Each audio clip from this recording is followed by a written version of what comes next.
Perkembangan Islam di Asia Tenggara. Kawasan Laut Asia Tenggara, khususnya Selat Malaka, telah memiliki kedudukan yang sangat penting dalam kegiatan pelayaran dan perdagangan internasional. Mulai abad ke-7 dan ke-8 abad 1 dan ke-2 Hijriyah, para Muslim dari Persia dan Arab sudah turut serta dalam kegiatan pelayaran dan perdagangan. Para Muslim dari Persia dan Arab sudah turut serta dalam kegiatan pelayaran dan perdagangan sampai ke negeri China Muslim pertama. Sa'ad bin Abi Waqqas adalah seorang mubalik dan sahabat Nabi Muhammad Sallallahu Alaihi Wasallam. Ia adalah pembawa agama Islam sekaligus pendiri masjid di Canton.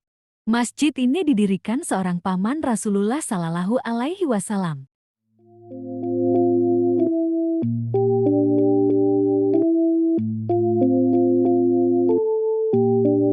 Pertama, perkembangan Islam di Indonesia. Waktu kapan Islam masuk ke Indonesia masih ada perbedaan pendapat. Berikut beberapa teori mengenai masuknya Islam ke Indonesia, yaitu A. Teori Gujarat. Teori ini merupakan teori tertua yang menjelaskan tentang masuknya Islam di Nusantara. Dinamakan teori Gujarat karena bertolak dari pandangannya yang mengatakan bahwa Islam masuk ke Nusantara berasal dari Gujarat pada abad ke-13 m. Dan pelakunya adalah pedagang Indi Muslim.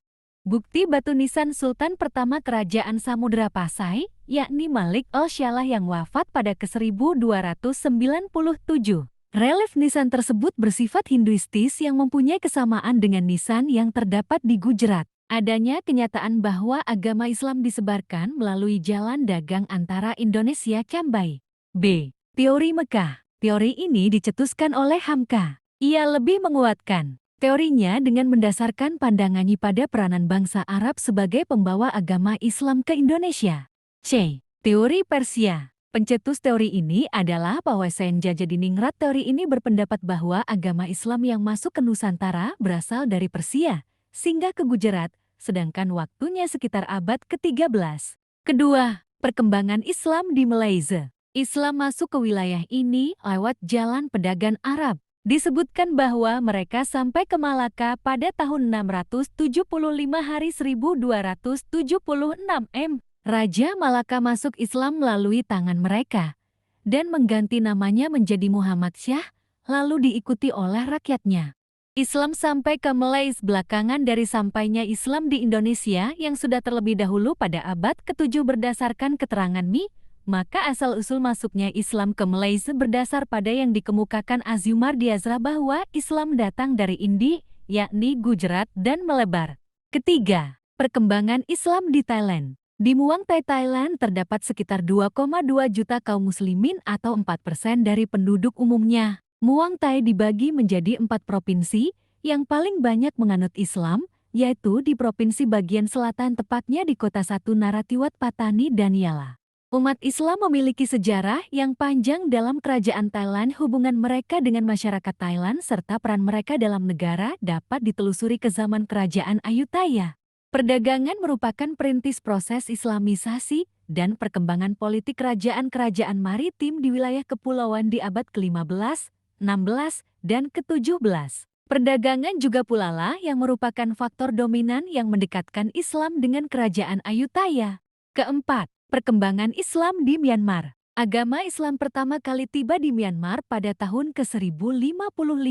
Para saudagar Arab beragama Islam ini mendarat di delta Sungai Hyarwadi, semenanjung Tanitari, dan daerah Rakhine.